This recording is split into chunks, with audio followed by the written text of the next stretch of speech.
that very much links with the way I view astrology, that in the universe we have pure potentiality in the form of crystalline plasma. And that then steps down to a level of probability determined by your astrological archetypes in your own birth chart.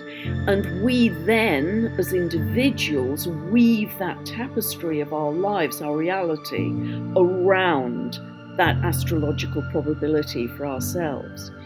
It's the modeling clay that's not yet formed. So to me, it is a map of your individual consciousness. And the more we can start to see astrology as potential consciousness moving forwards and a language of love, then we're on a roll to reconnecting with our galactic family.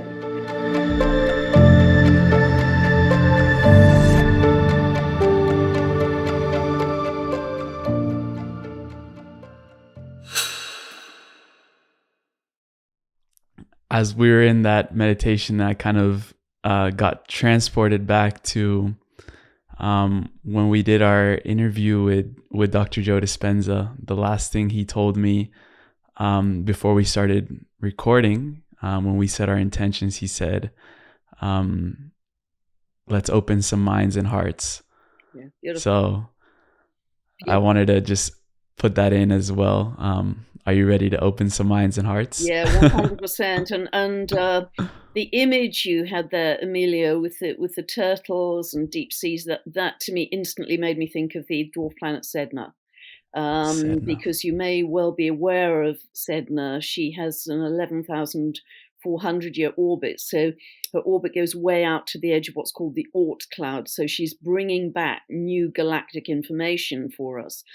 And she's moving closer and closer to the Earth in her orbit. It's a highly elliptical orbit.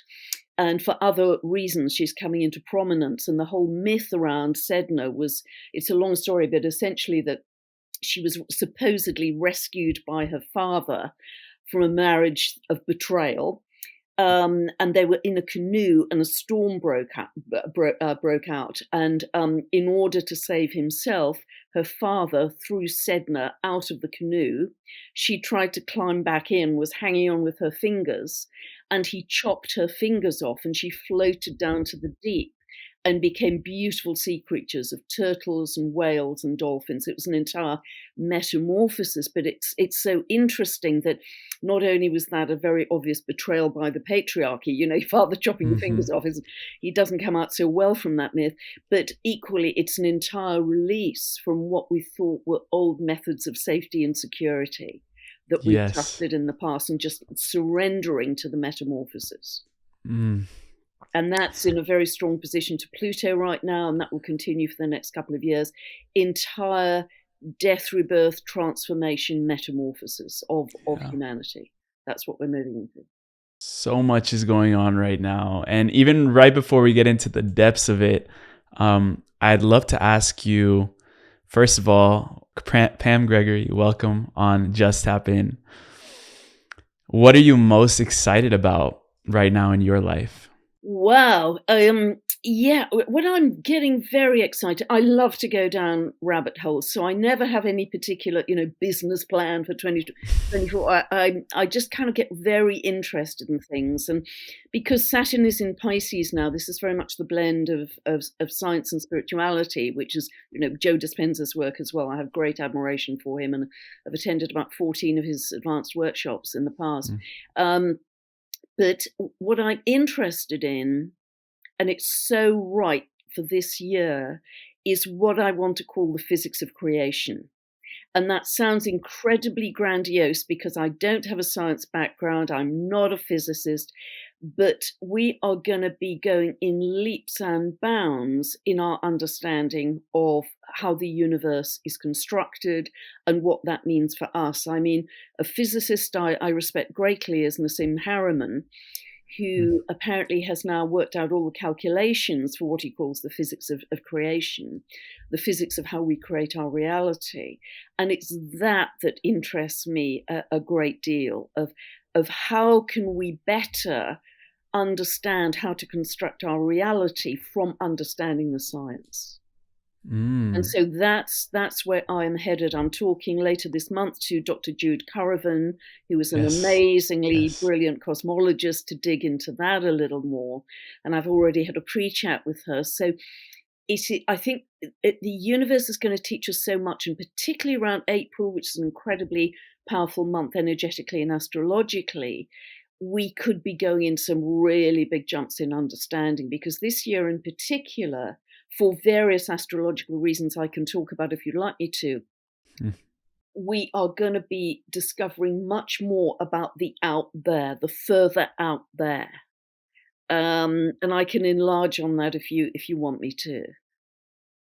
Yeah, of course. And that has to do a lot with what I've heard you speak upon, the dwarf planets, the Kuiper planets that we're recently discovering. And, what has to do, what does that have to do with how it's influencing the collective consciousness of humanity on a deeper level? What have you found in your research in that? Yes, I was just having a talk actually with Alan Clay on Monday.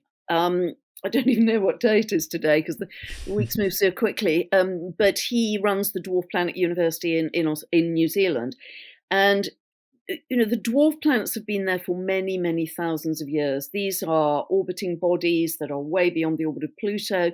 They've been there for thousands of years, as I say, but it's only because we have expanded our consciousness that we are now able to access them and integrate them as And a see higher them. level and see them, literally see them. So, yes, of course, the telescopes have become much stronger. And we're very lucky in having an astronomer by the name of Mike Brown in America, who luckily is very well versed in mythology. And so he has named them very appropriately, which we discover later that if you then put them in charts linked to that particular myth, people's charts, you can see how people are actually living them out in a very Mm. real way in their lives. And so this is very exciting work because they do represent a higher octave of consciousness that is much more expanded and takes us into really living in the collective rather than this way we've lived in the past of what I like to call territorial materialism. This is mine and I've worked hard for it, and this is my fence at the edge of my garden, and you can't all of that is collapsing, being associated by our wealth and our status. The whole lot is going. That's Capricorn, and Pluto is doing a very good job of demolishing that as it's moved through since 2008. So we're moving into a much greater sense of egalitarianism, humanitarianism, but also there's so much to say about this because, yes, it's partly the dwarf planets that are expanding our understanding of the universe, but even the fact that Pluto is moving into Aquarius. If I look back in history and look at Pluto has a 248-year orbit, so it has a very long orbit. And if I look back in history, those tended to be paradigm shattering Yeah. times. The Industrial Revolution in the 1500s. Absolutely.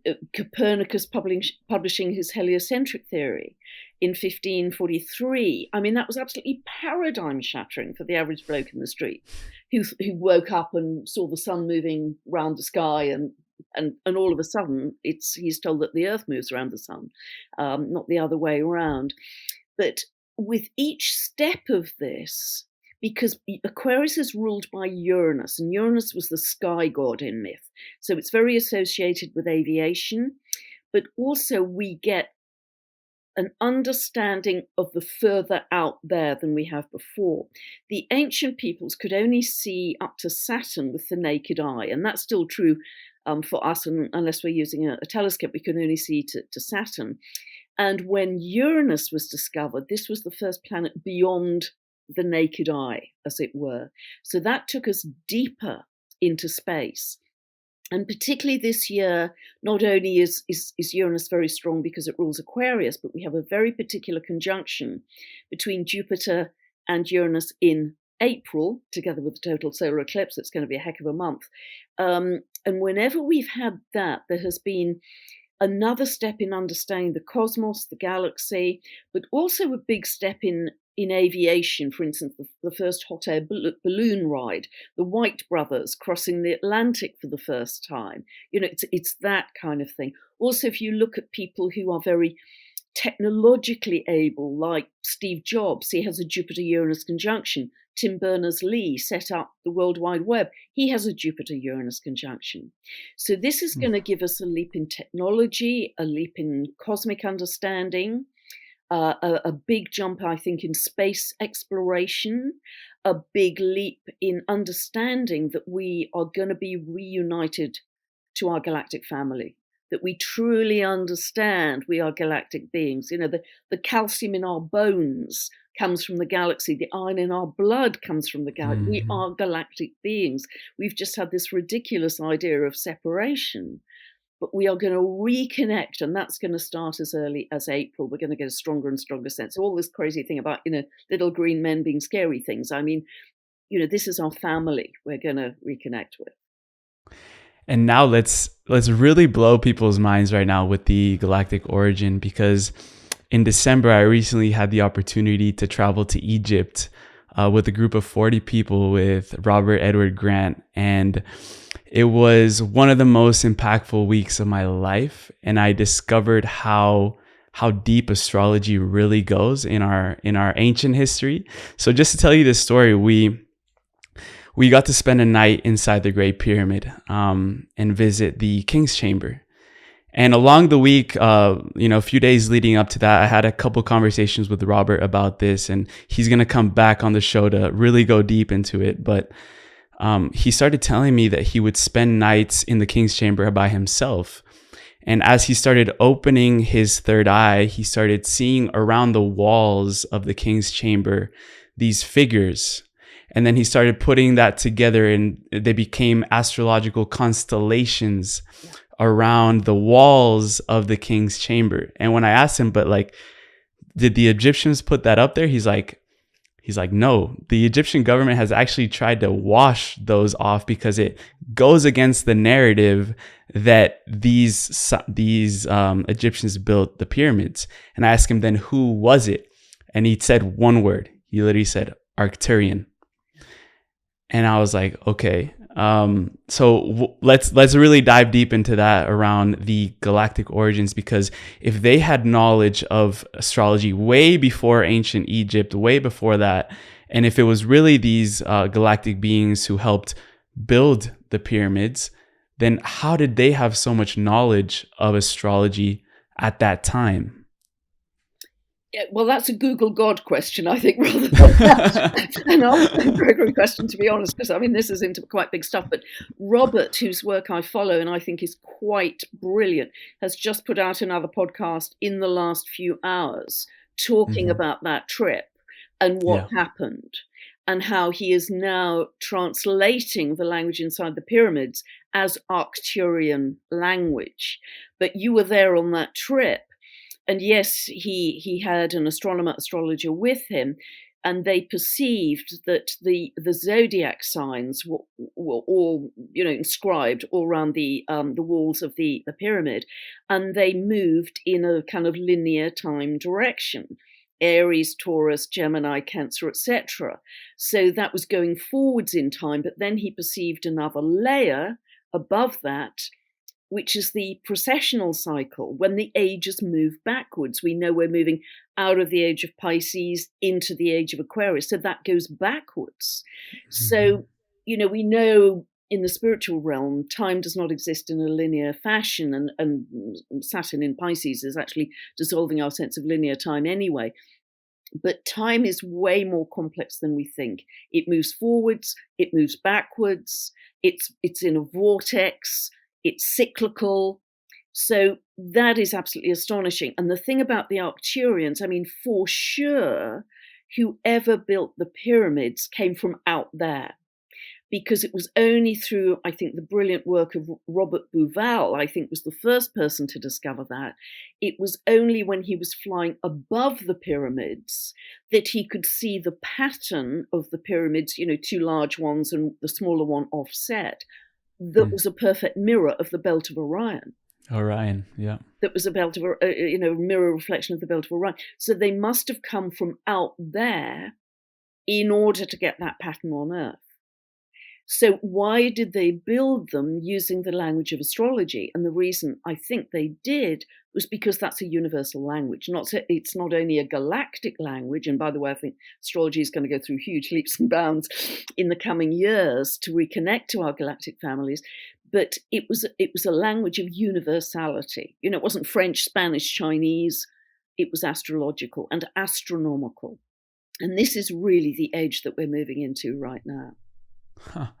And what do you think that humanity must understand first about astrology in order for us to evolve our perception of it and then start connecting with the universal language, the universal beings that are out there as well, waiting to connect with us when we move up to the higher octave of consciousness? Yeah, great question, because traditionally, as you probably know, Emilio, astrology's been quite fated. What are the planets doing to me? It's been quite fated and predestined. And The horoscopes. Yeah, God, I've never in my entire career ever talked about sun signs. Smack me if I do.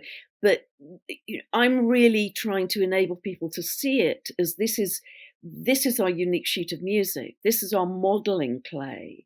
And it's pure potentiality. If you look at the work of the theoretical physicist David Bohm, that very much links with the way I view astrology, that in the universe we have pure potential, pure potentiality in the form of crystalline plasma. And that then steps down to a level of probability determined by your astrological archetypes in your own birth chart. And we then, as individuals, weave that tapestry of our lives, our reality, around that astrological probability for ourselves. And so really, astrology, your birth chart as a flat piece of paper, A4 piece of paper, is actually pure potential for you to live. It's the music that's not yet played. It's the modeling clay that's not yet formed. So to me, it is a map of your individual consciousness. And the more we can start to see astrology as potential consciousness moving forwards and a language of love, then we're on a roll to reconnecting with our galactic family. Because we know, kind of blowing circuits a little bit, we know that the universe is full of water vapor, actually. I mean, stars are just exploding into water all the time, which comes to Earth. Some of the water on Earth is 4.5 billion years old. And that water from very far galaxies is coming in as rain. We drink it, we ingest it, it becomes us, we pass it out, and it moves on and through many human beings and then back to the galaxy. So we are in a constant flow of what Veda Austin is now referring to, and I'm really with her on this, as God consciousness. Yes. And it is the water that is also affecting and evolving our DNA. The information from the water is helping to evolve our DNA and remember, reenact, revigorate those strands that have been dormant for so long, to raise our consciousness, to reconnect us to our galactic families. So all of this, it's all of a piece, because of course we are living just in one consciousness. The whole thing is one consciousness. Everything is connected. So in understanding astrology as the potentiality, the pure potentiality of consciousness, and a language of love, and the more we can imprint water with love, we are not only upgrading our own physical vessel, we are broadcasting that out to the world and to the entire galaxy. We infect everybody and everything and the crystalline plasma all around us with high frequency love. And what is astrology saying about how our physicality, our physical bodies are shifting? Another friend, Richard Rudd, he talks about the DNA. We are unlocking more potentiality within our DNA as well. I heard you also had a dream once that you were in a light body. Maybe it was a premonitious sort of dream in a future lifetime or a parallel reality. But what is astrology saying about how our bodies are transforming as well, with all the currents of energy, the solar flares going into the planet right now? What's changing in our body? Yeah, huge questions. Well, firstly, I'd take Saturn in Pisces, because Saturn is our bone structure, if you like, our density. It's linked to lead, the metal lead, gravity, weightiness. In Pisces, it's being dissolved. So that's a Yeah. very clear astrological signature that our density is dissolving. Other aspects of going almost beyond astrology is, you're probably well aware that because we are moving through a particular area of space called the galactic current sheet, and through the photon belt with this very high frequency light coming in, that is upgrading every cell in our body as well. And it comes down to what's our level of consciousness in terms of how much of that light we can embody. We are literally becoming more light beings as we move forwards, and that's happening pretty rapidly as well. And yes, the other thing that's very much affecting our physiology, literally every cell in our body, is the huge increase in solar flares, because we're peaking in solar cycle 25 early, as I'm sure you know. I think just a few days ago, we had something like 23 M-class flares in about 36 Wow. hours. In What? 2018, we didn't have a Yeah. single M-class flare, not one. So that gives you the scale of difference. Now, on the one hand, the solar flares are also creating great turbulence in the energetic field. It's upgrading Gaia, but that's happening so rapidly that, as I understand it, the iron and nickel core of the Earth is expanding and causing more seismic activity. The ionosphere around our Earth is also much more unstable than it's been, partly because of the solar flares, partly because of Gaia's own upgrade. And that unstable ionosphere is being caused by natural things like moving through the photon belt, but also unnatural EMFs, satellites, that kind of thing. Nevertheless, all of those things are ingredients for our evolution, because we as humanity are having to travel really fast with no dress rehearsal we are going to have to upgrade our frequency really rapidly in order to assimilate these high frequencies and go beyond them to thrive. So the more we can, if a medieval person turned up now, they would be poleaxed by the EMFs and the frequency we have on Earth, right? They would just fall over.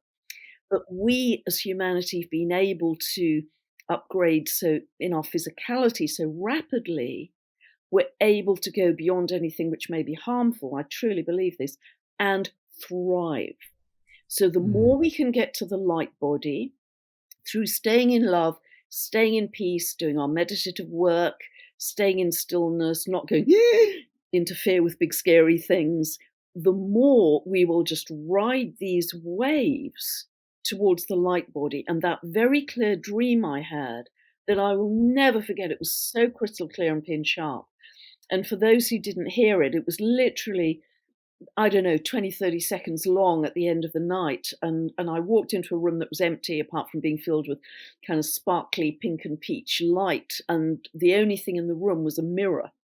And I walked up to the mirror and looked in the mirror, and I was just pure light. I was just light body, and my eyes were just extraordinary. And then I started to just levitate, just lift off. At which point the alarm went off, which was really annoying. But that wasn't just a promise for me, that was a promise for all of us going forward. And many people are starting to talk about this, experience this in their meditations, because this is happening quickly. We are shedding density really quickly.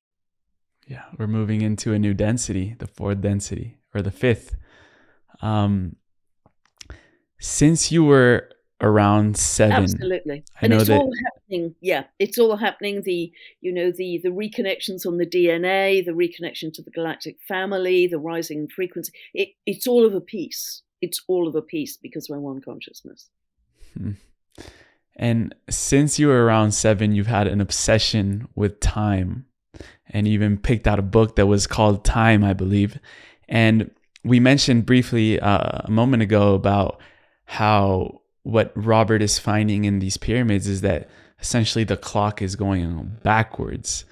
I was wondering if we could dive into that topic a little bit deeper, in terms of what does that actually mean on an astrological perspective, that time is moving backwards. I just remember being in the King's Chamber, and then Matthias De Stefano, he was channeling, and he was just going tick tock, tick tock the whole time. And I asked him, he's like time is changing.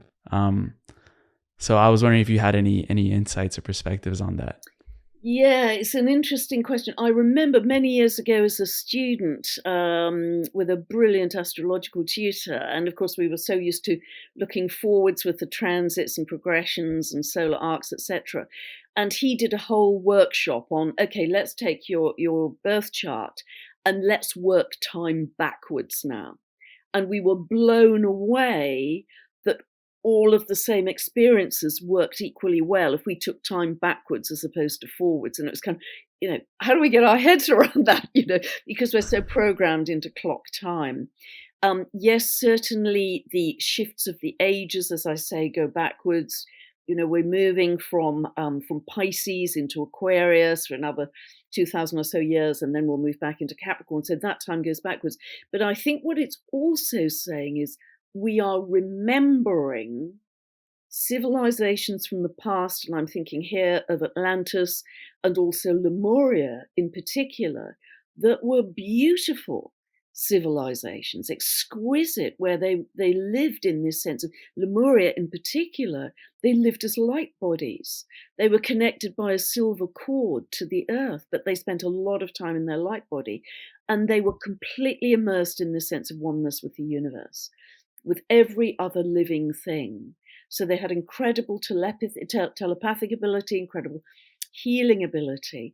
And that knowledge has never been lost. That knowledge is in the field. And so in going backwards in time, in one way, we are picking up, we are remembering some of those incredible abilities in ancient times, like Lemuria, and bringing them back into our current time and our future going forward. So there's this cyclical remembrance. And if you look at the archetypes for the dwarf planets, many of them have this very Lemurian, have this ancient shamanic connection to the earth, this instinctive connection to nature. Take a dwarf planet like Homer, who could summon wild food from the land, even if the land had been laid waste, with her magic stick, the Macaulay, and her shamanic abilities. But they also have a kind of leading edge understanding of how we manifest, how we create our reality with kind of quantum mechanics. And so they remind us of the ancient that was so beautiful, and that knowledge and those skills have never been lost, and they're coming back into our remembrance. But we are also moving forwards into the next cycle of evolution, through the expansion of our consciousness, even beyond those times. Okay, let's take this forward another giant step, because we're going to be living in this revolution of love, this physics of love going forwards.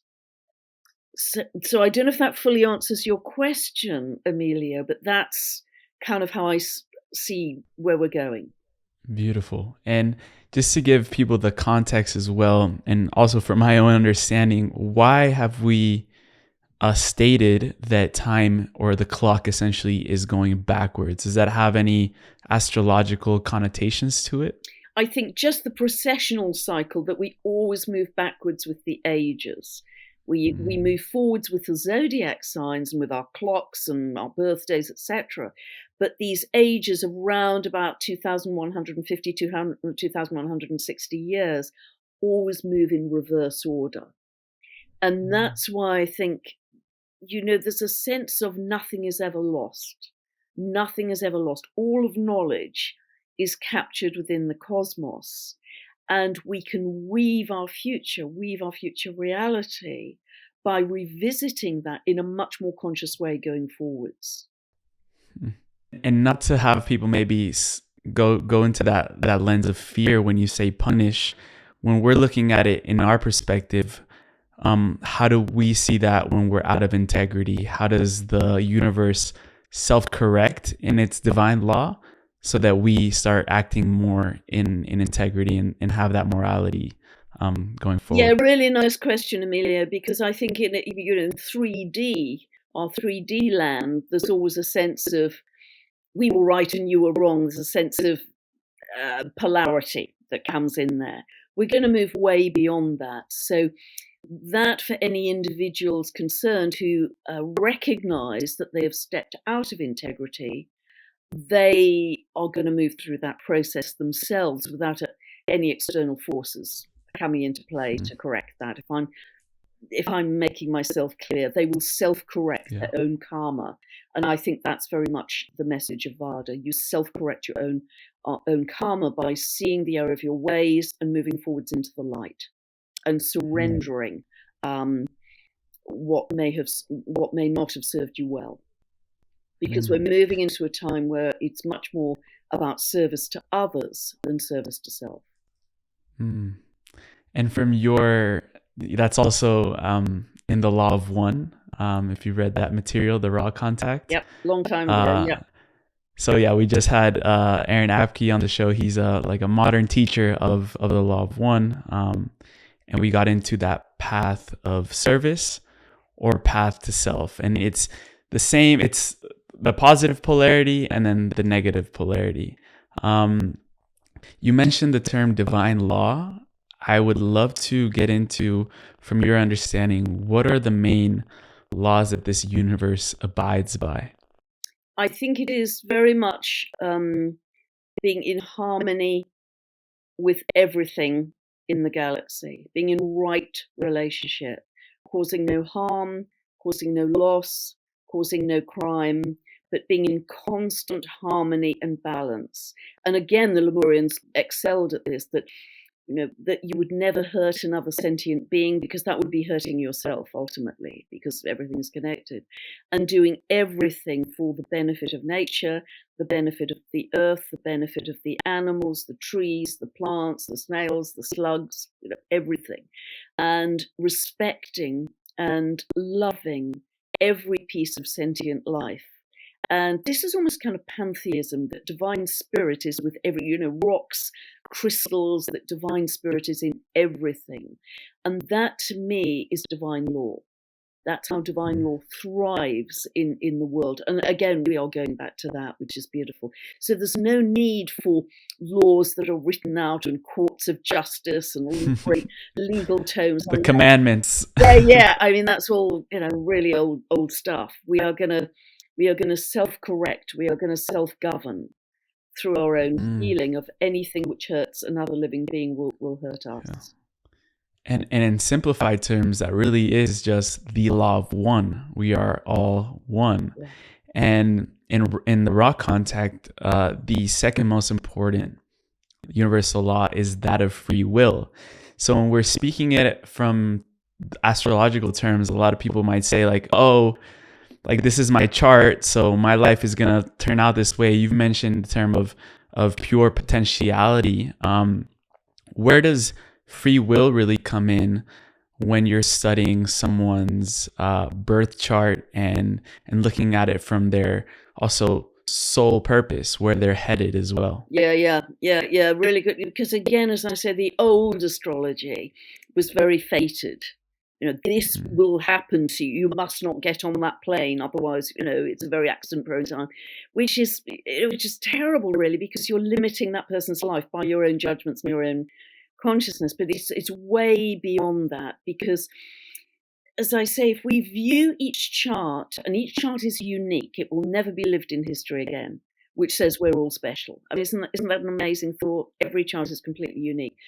But if we take it that that is your unique sheet of music, which I think is quite a helpful analogy, you have complete free will. I deeply believe in how you play that.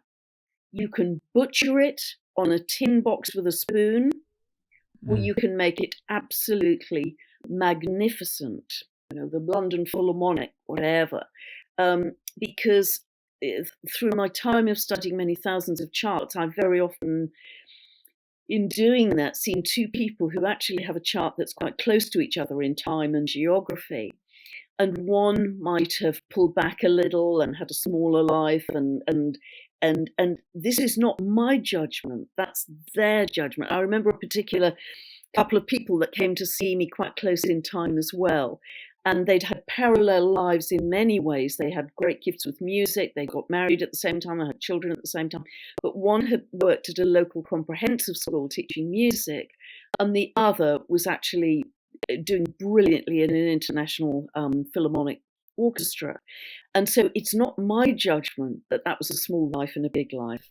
It's down to that own person's judgment of how fully have I lived my life? How fully have I blossomed into my Dharma, that which I was meant to become? Because in each chart, there will be the potential to be a sunflower, a rose, a chrysanthemum. It's like if you think of an oak tree, all of that information is held in the acorn. Everything is held in the acorn. It needs light and it needs water, but it doesn't need additional information because it's all encapsulated. It's a time capsule almost in that acorn. And that's what the birth chart is like. But it gives you the potential of your gifts, that you are going to be more athletic or more mathematical or more artistic or whatever, rose, a chrysanthemum, whatever. And it's very helpful to know that from a young age, because then the parent can actually nurture their children in different ways, because they all have different potentialities. And then it's up to you to live it absolutely as fully as you can, to really step into that Dharma, that which you are meant to become. Yeah. And after more than 45 years of studying astrology, what would you say that you found through studying this practice or this ancient language that are your gifts in this lifetime? Oh, wow. I mean, I could talk for a long time about that yet. Because for me, I don't know what my life would have been without astrology, actually, Emilio. I don't know what my life would have been. It would have been, I think, much smaller, to be honest. It's really helped me to step into my Dharma, and I think I've still got a long way to go. Yes. So it operates on many levels, because on one level it's a very practical framework for life. If you're having Jupiter transits, you can play your luck a little more. You can explore. If you're having Uranus transits, you're encouraged to be the maverick, the one who breaks the rules, the one who goes beyond the boundaries. If you're having Saturn transit, it has a very different purpose and meaning, that you have to keep your head down, you have to work very hard, you have to be very diligent, can't bunk off work early, and then you get your reward at the end. So each planetary transit has a very different meaning, purpose, and archetype. And it's almost like just watching a weather forecast. If you know there's a huge rainstorm coming, that's really helpful information, because you don't go out without your umbrella and your raincoat. It's helpful information. It doesn't rule your life, but it's really helpful to know. So at a very practical level, astrology helps us in a day-to-day sense. At another level, it absolutely helps us to understand our soul's purpose in this lifetime. And this is really linked to the nodal axis. And my last book was about the nodal axis, because this is much bigger in Vedic astrology. It dominates the whole birth chart, much less so in Western astrology. But essentially, this is linked to the orbit of the moon. But the north node in your birth chart shows you your compass needle, where you are meant to be headed in terms of developing gifts and skills in this particular lifetime, as defined by the sign and the house area. For me, mine is in Aquarius, astrology, doing something weird in the third house of communication. So I write and speak and, weird stuff. So it gives great clarity, because when I saw that, the chart all of a sudden was no longer circular. It became like a teardrop shape almost, that the north node was your compass needle, and everything else in the birth chart was the cavalry. Was the cavalry to back up your soul's path of growth in this lifetime. And The south node is where we have already developed our gifts, and we can easily fall back because they're familiar and safe and known. But if we do that, we'll never crack virgin territory. The purpose is to move forwards into things which may not feel comfortable, where you've got to be a bit of a pioneer in something new, but that's where your soul will grow. So for me, I mean, I've got a long way to go with this. I've got lifetimes to go with this in terms of stretching my consciousness to a different point. So, as I say, where I'm now headed is really trying to understand this consciousness revolution, this revolution of love, this revolution of understanding the physics of creation, to start doing some kind of deep space astrology, galactic astrology. And I've got L plates on with that. We are just at the beginnings of that, of what is our galactic family. Is it Palladian? Is it Arcturian? Is it Andromedan?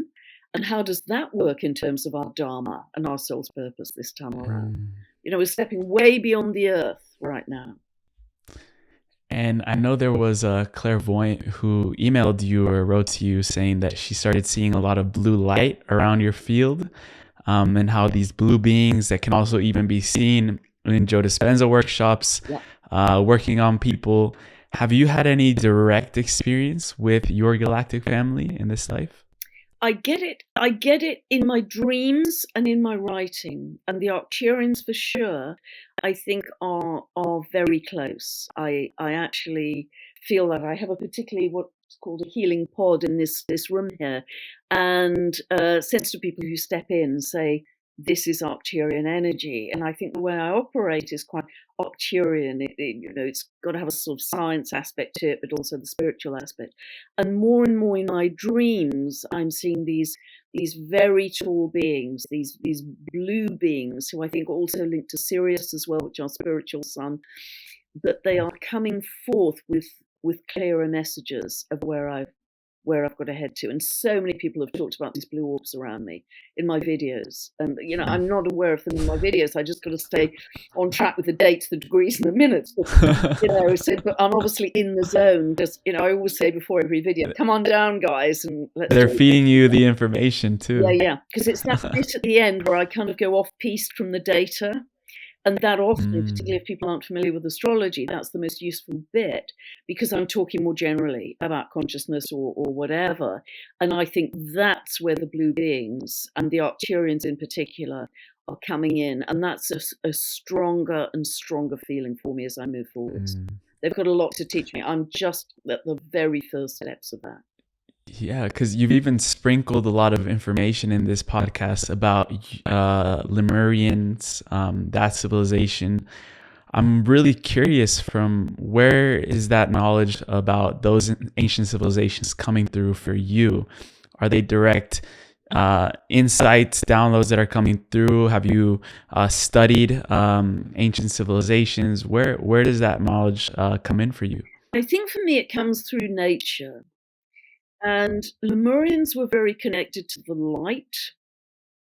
They were very connected to mountaintops because they used to build, you may know, Emilio, they used to build their healing temples out of crystals, always on the top of mountains, because that's where the energy vortex was, and they knew that. And these healing temples were literally just crystals with bits of sort of wooden struts and canvas over them, but the healing power was drawn from the mountain, a little bit like the pyramids, being an energy source as well, in a same shape as it were, the top of the mountain.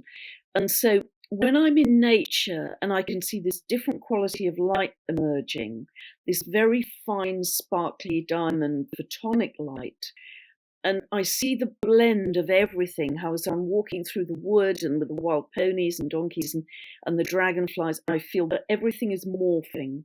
Everything is morphing into that crystalline light. Everything is morphing into one, and everything is pulsating love. That's how I feel it, just pure pulsating love. So I think for sure I have some connection back to Lemuria, because that's kind of one of my go-to places in terms of a spiritual connection. And day by day, even if it's absolutely chucking it down in England, which it so often is, I can still connect to that kind of finesse of bright white sparkly light. And it brings in a feeling of love and just everything having a life force as I walk through the wood, everything vibrant, life force, humming, electric, just full of being that is constantly wanting to evolve to a higher state of being. You mentioned the pyramids. Do you believe they were also healing temples? 100%. 100%. I haven't been myself. My good friend Heather Ensworth, I think, would love to take me there. But yes, absolutely. Because as I understand it, in the main pyramids, they didn't ever find a body. Those are in different pyramids. So what was the purpose of these? And I know certainly toning. I was listening to a video just yesterday by John Stuart Reid, who was allowed to go into, I think, the King's Chamber. And he put some sand on the sarcophagus and toned. And he had someone with him who was very powerful at toning. And not only was he seeing patterns as you'd normally get with cymatics in sand, he was seeing patterns of hieroglyphics, which is just astounding, isn't it? So for sure, I think they were used for healing using toning, using sound. And you may know also there's a very good TED talk, quite an old TED talk now, with a professor from a London music school called Anthony Holland. And he discovered that the 11th harmonic shatters cancer cells. Cells. So, think how much money that would save medical services. I think there would be no industry. no drugs, no industry. So we are on the brink, because if you think of the glyph of Aquarius, it's two jaggedy lines of energy and frequency. We are going to learn so much about the healing power of light and sound as we move forward. And for sure, I believe that they were used as healing chambers. Yeah, I have absolutely no doubt about that. And I think Robert believes that too, from what I understand from his podcast.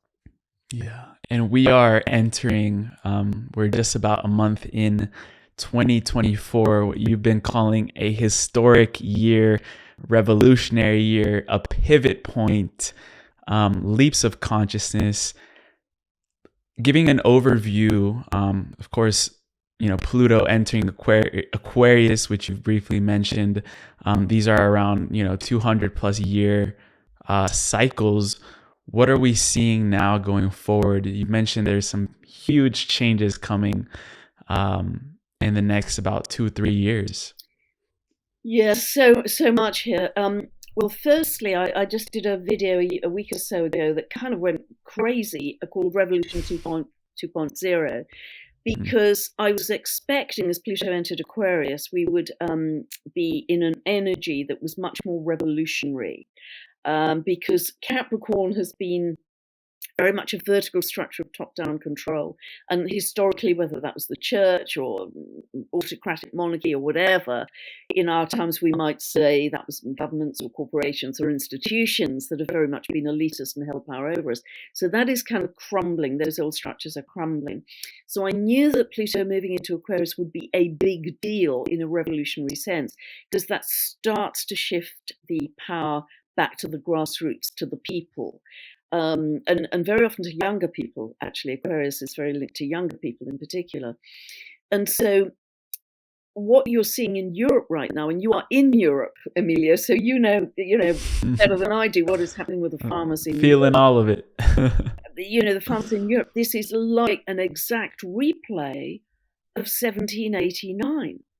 When the peasants stormed the Bastille, took down the monarchy, monarch was executed, France became a republic.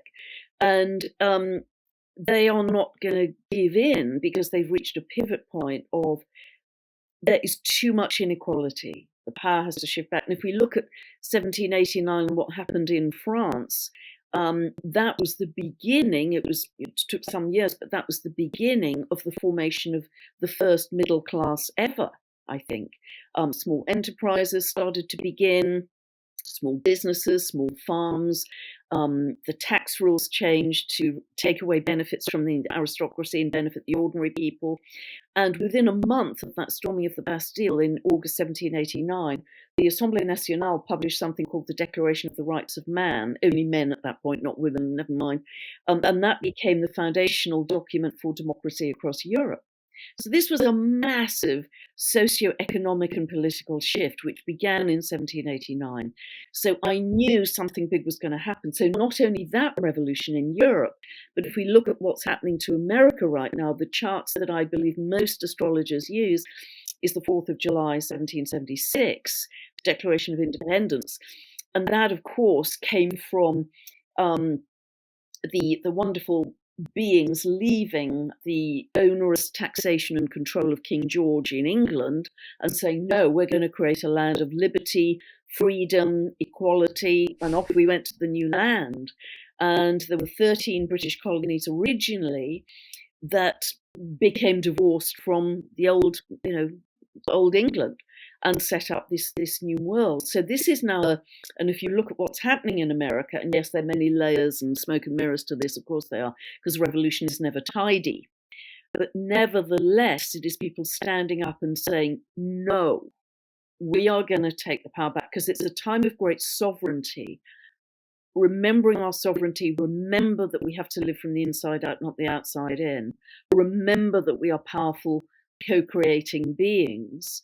And this is the urge. This is the urge that's happening. Now, that's going to be super strong all this year. And so, Pluto's going to be in Aquarius till 2044. But it's always, particularly when it enters a sign, we feel this shift in energy that becomes very strong. Now, that's going to be heightened in April, because Jupiter conjuncts Uranus, which is the ruler of Aquarius. Jupiter always expands that energy.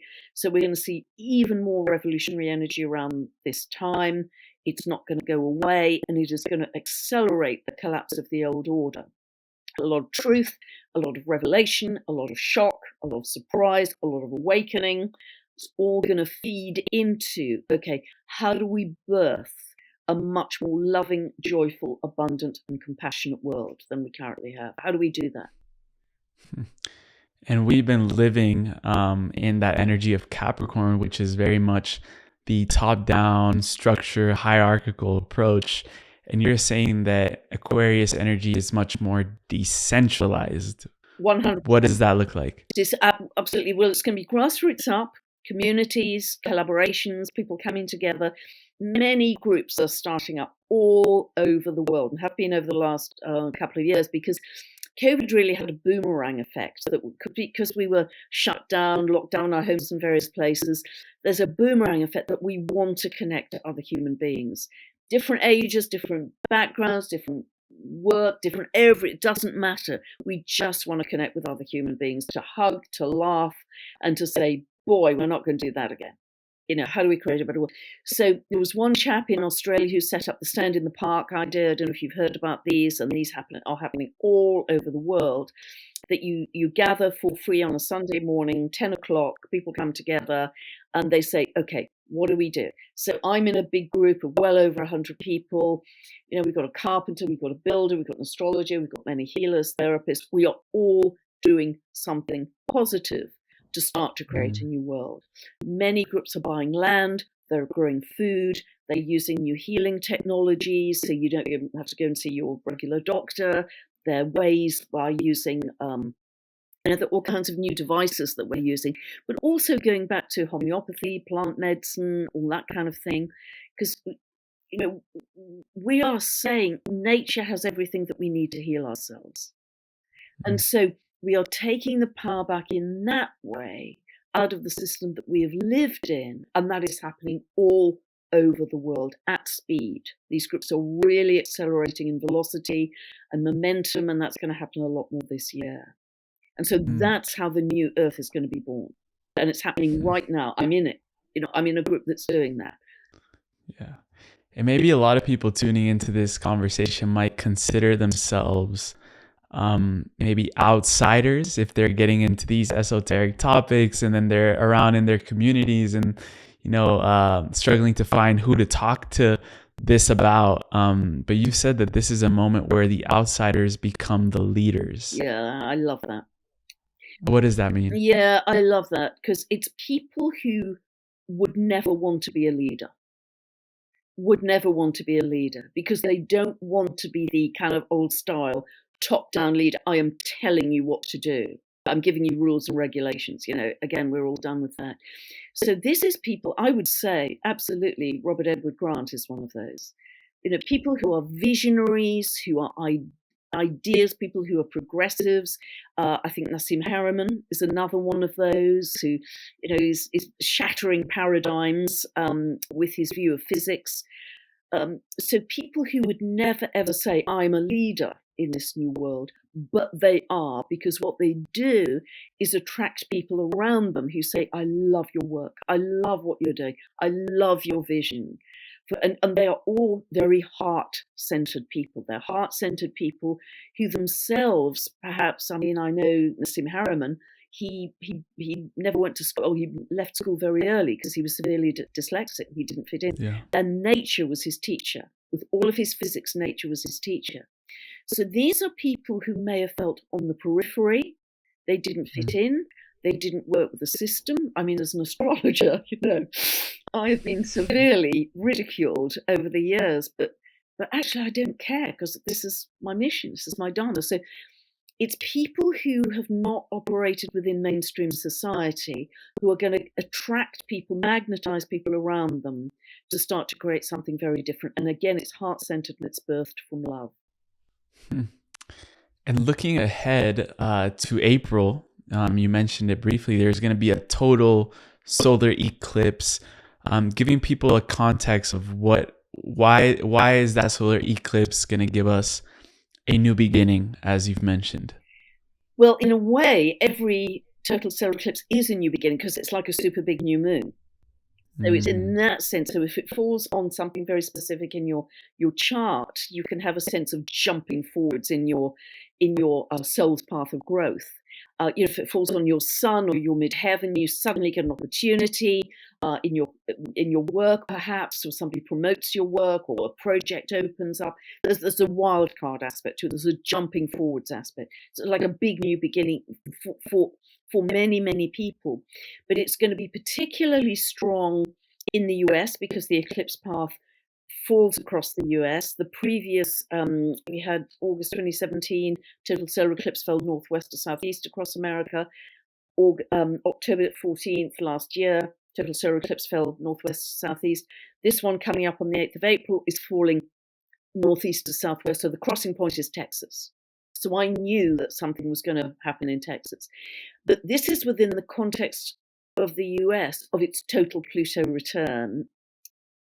Transiting Pluto in the heavens in its orbit, coming back for the very first time since the US was born in 1776.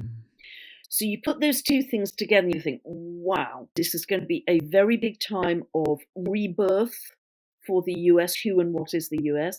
And that may involve certainly a change in political structure, economic structure, but I think it could even involve a change in geography. Who and what makes up the US going forwards? Some states may break away. So it's going to be very big in that way. And whatever happens in the US, obviously economically, will ripple across the rest of the world, but also politically. Whatever truth comes to light will ripple across the rest of the world. So this is going to be huge. And because it's also conjunct Chiron, this is going to be a big healing in victim consciousness. So many of us have been encouraged to live in victim consciousness. And Chiron in Aries, it's wounded in the I amness, if you like. People who have natally Chiron Aries, they have a sense in their early years of, do I even have a right to exist? They're wounded in the I amness. But the purpose of it is to step into leadership and sovereignty with that.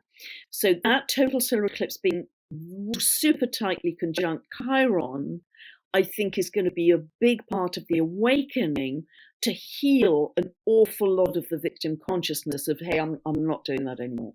I'm a sovereign, powerful co-creator, and I'm going to step into that energy right now. And that's going to be a whole energy shift at that time. Yeah.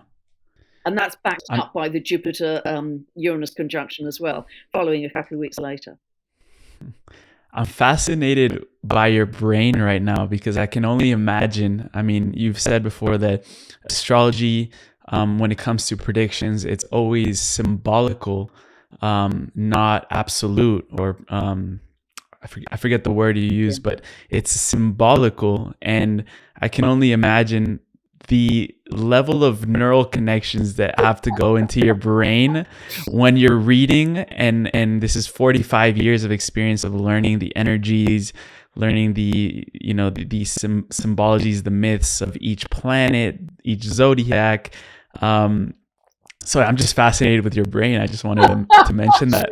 That's very generous of you, Emilio. It's very generous. There's a lot going on here. I feel often quite buzzed up when I'm doing my videos or I'm writing. I feel quite jazzed up, but I think that's energy. I can't take credit for it. I think it's coming through me rather than from me. But people say I'm channeling. I don't know if I'm channeling, but certainly information is coming in at speed at many levels. Yes. That's my feeling. Yeah. And as an astrologist, you're always looking out to foresee any events that happen. Has there been an event in the last couple of years where you've said, I had no idea this was coming? No, not. I never know the event. I never know the actual execution and the specifics. But what all astrologers can see is the energy. In any chart, they can see the area of life. If it's an individual chart, is it going to be career, health, money, whatever, but also the timing.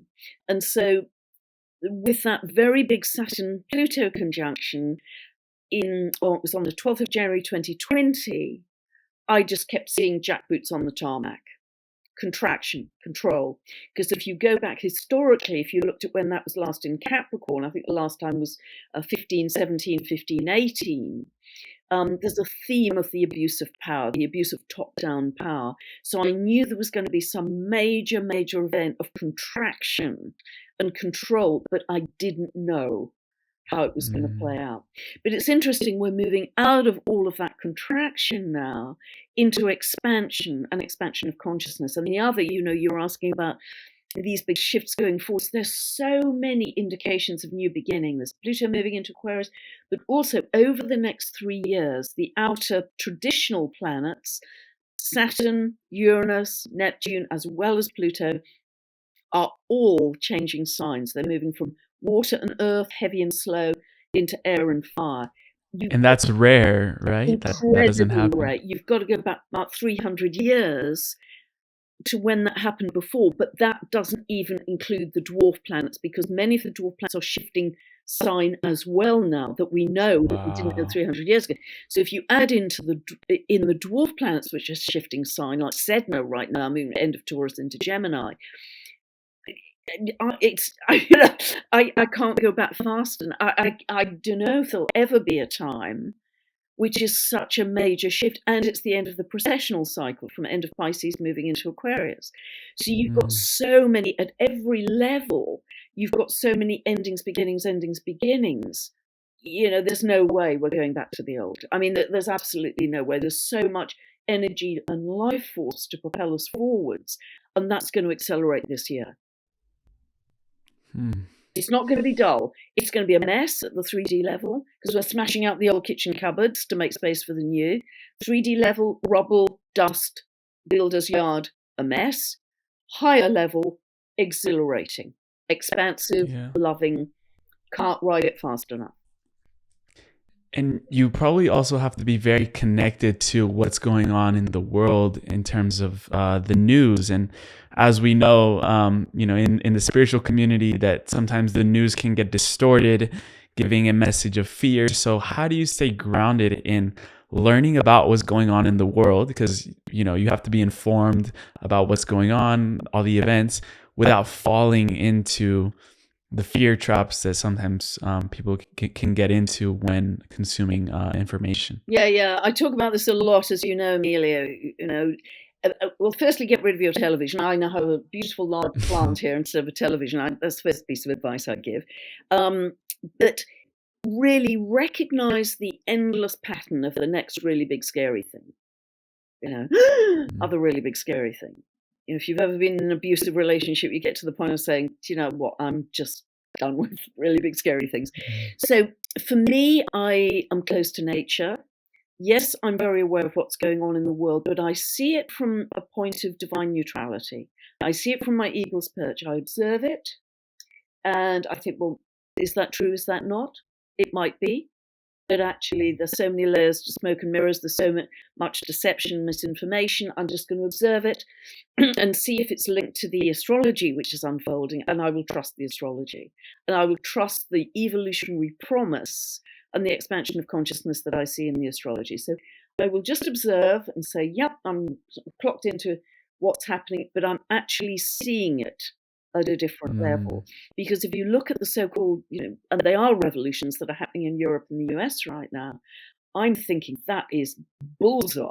That is smack on what I expected to see astrologically. So if you're on the ground, it might be uncomfortable, going to be food shortages and very difficult things at a 3D level, but actually it's a necessary breakdown of the old world to break through to something much more magnificent. So we've got to trust. For me, I'm so lucky because I have the language of astrology.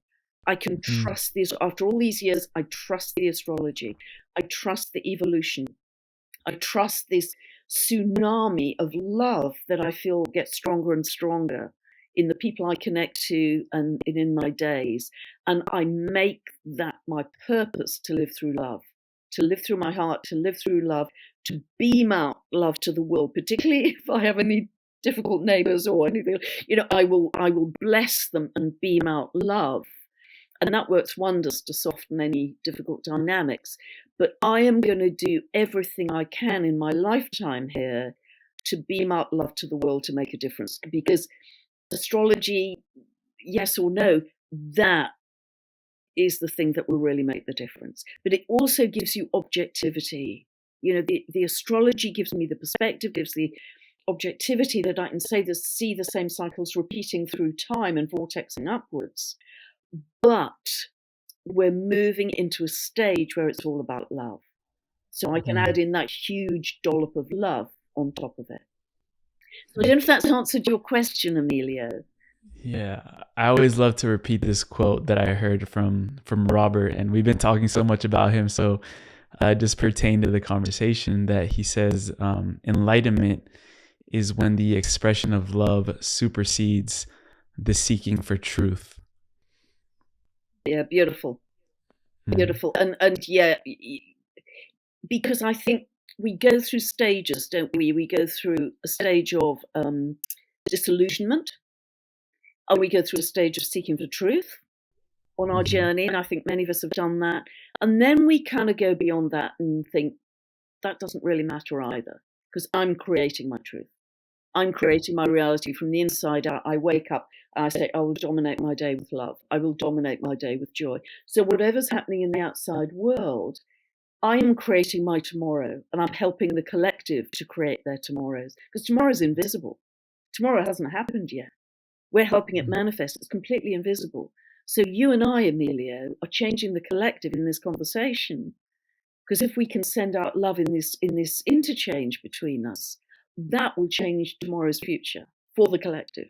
We're playing our own little part in that.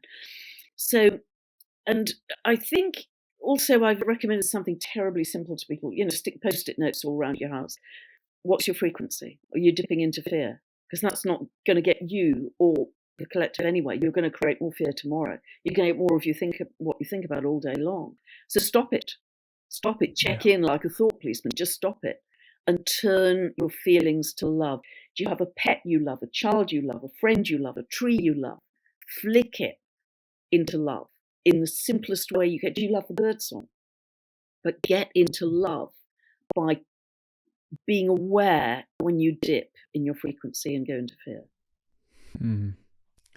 And Pam, you have inspired a flood of new astrologers that have learned about you, learned from you.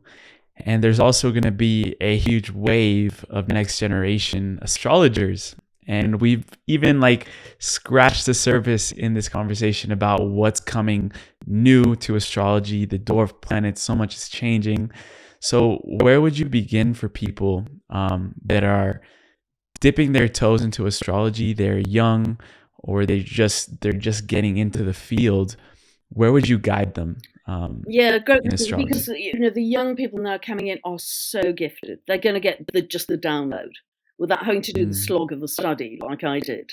It's a whole new era of you just get the download. So they won't have to go through all those decades of textbooks and logarithms and working out charts by hand. They won't have to do that.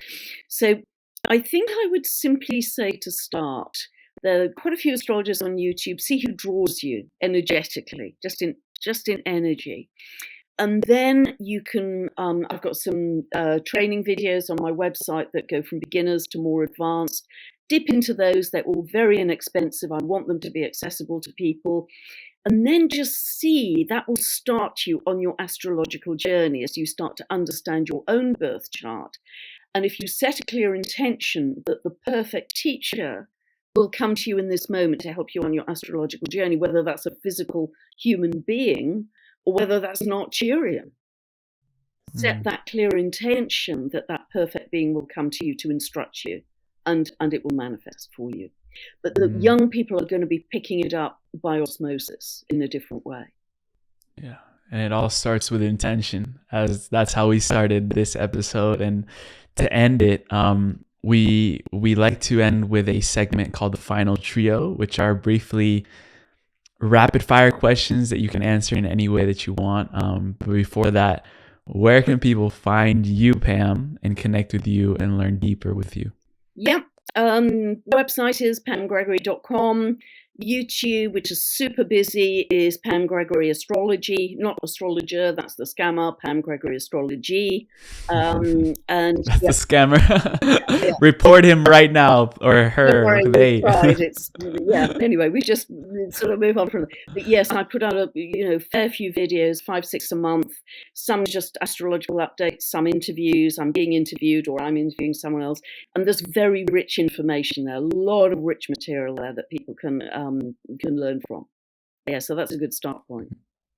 Amazing. Beautiful. For the final trio, the first two questions are personalized to the guest, and the final one we ask at the end of every show. So the first one is, what does it mean to be a human? Wow. It means loving the physicality of existence, because I think that's the reason we are ascending in physicality, to keep our physicality. And so rejoice in your senses, particularly when you're in nature. Rejoice in your senses, the bark on the trees, the smell of spring flowers, the sound of the birdsong. Develop that heightened awareness of the senses. And that only comes, I think, if we're just a spirit, we can't feel that. So really delight and rejoice in the senses that only come with our physicality as a human. Well, I have no problem with that because my moon is in Taurus. Perfect place for your moon to be. Yeah, you've got heightened awareness anyway with all those senses. I love the sensual pleasures, the food, all of that. Yeah, of course, it's exalted. It's in a fabulous place. The second one is, if we were on an airplane right now, we didn't know each other, and I saw you with a birth chart doing your thing, and I said, "You don't really believe in astrology, do you?" What would you say to them? I do. But I also say you don't have to believe in it. Because you don't say, do you believe in French? Do you believe in German?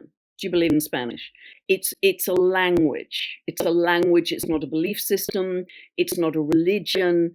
It's a language which gives us a different paradigm, a different cut through into reality that I don't think any other modality does in the same way. I mean, there's some fabulous modalities out there and they have their own cut-throughs, but astrology gives you a very specific and distinct one to make sense, both practically and spiritually, of whatever we are experiencing now, historically, going forwards. It gives you very clear cosmic language, and it's a sacred language. It's a profound language of geometry and meaning. And that's what I'd say, sitting next to you on the plane. I love that. And I love how you refer to it as a sacred language. Have you ever tried to learn any other language other than English? Yes, French, because I've had French lifetimes as well. So yes, I did pretty well on my it's drivel now because I haven't used it for a few years, but it was pretty good at one point. Yeah. And how does it compare to be learning astrology versus French? Yeah, for example? Brilliant question. Brilliant. Astrology is much more complicated. It's like using French times, to the 9th cubed, as it were. It's way, because it's so multi-layered. You can get to the point with any foreign language where you say, yep, I've cracked it. Yes, I can speak fluently in that language. Yes, I know it now. It's finite, as it were. You never, ever, ever get to that point with astrology. It's so vast. It's so infinite. I mean, after all my years, I learn something new every single day. Every single day there's something new. And it's just going further and further out in the cosmos. It's never boring. It's never dull. So yes, from that point of view, it's sacred, infinite, and magnificent. Yeah. What came to mind is that human language was created by the ego limited mind, and astrology was created by the infinite higher mind of God, of the universe. Beautiful. So I like that a lot. Beautiful. Absolutely. And again, the pyramids may teach us much about that. I think, I don't know if you've seen Rob Edward Grant's podcast from this morning on the Next Level Soul podcast. Yeah. It's not yet. Yeah. Recommended. It's mind-blowing because I think from that and his investigations, we are going to just go in leaps and bounds. But what you've just said is just beautiful. The last question, Pam, is called the time capsule question. And essentially it helps us look out into the future a bit, around 15, 20 years. I guess when we're in the lower tail of this transit in Pluto. But essentially I chose this time frame because that's when the next generation of leaders, the young people now, are going to be stepping more into leadership positions. And you were given the opportunity to leave behind a time capsule for these leaders where they will step into a room and they will see all these different time capsules from wisdom keepers, paradigm shifters, and inside those time capsules are going to be the tools, the knowledge, the wisdom that are going to help them lead into the new earth. And you could leave anything behind in this time capsule. It doesn't have to be physical. It could be an energetic transmission. It can be a book. It can be a teaching. It can be whatever your mind can conceive of. But what would you leave behind for these leaders inside a time capsule? Wow. Beautiful question. Beautiful question. I think I would say always live with love, with humility, with integrity, with compassion, with joy, and always welcome in an expanded consciousness of love on your journey. I love that. And on top of the time capsule, there's a golden plate where it would be your name and a question, a reflective, contemplative question that you could leave behind. So when they open it, they can have that sort of question in mind when they're going about to create and envision a future. Right. It would be, is your Dharma acting in the highest good for all? Is your Dharma acting in the highest good for all? I love and you that. needn't put my name on it. The universe. Pam, thank you so much. Infinite blessings. We really went deep, and that was our intention with this episode. Of course, I would always love to have you back on if that is something that you are up to. And thank you so much for your infinite service to humanity, for all the wisdom that you are holding and sharing as well, because a lot of people, they go to their deathbed with the wisdom all in their head, and what you've done is share it and reached millions of people. So thank you so much for your service. I've loved it, Emilio. You've gone into some very different areas and kind of stretched my brain a little bit, which I love. Actually, it was asked very different questions. So, and God bless you. You're starting this journey of service very young, and so you will be able to help so many people in their evolution. This is just the beginning of a long, amazing, wise journey of love for you too. Well, I haven't stopped smiling this whole conversation. Aho, and thank you so much. I really appreciate it. It's been a joy. I've loved it, Emilio. Thank you so much for asking me. I'm honored.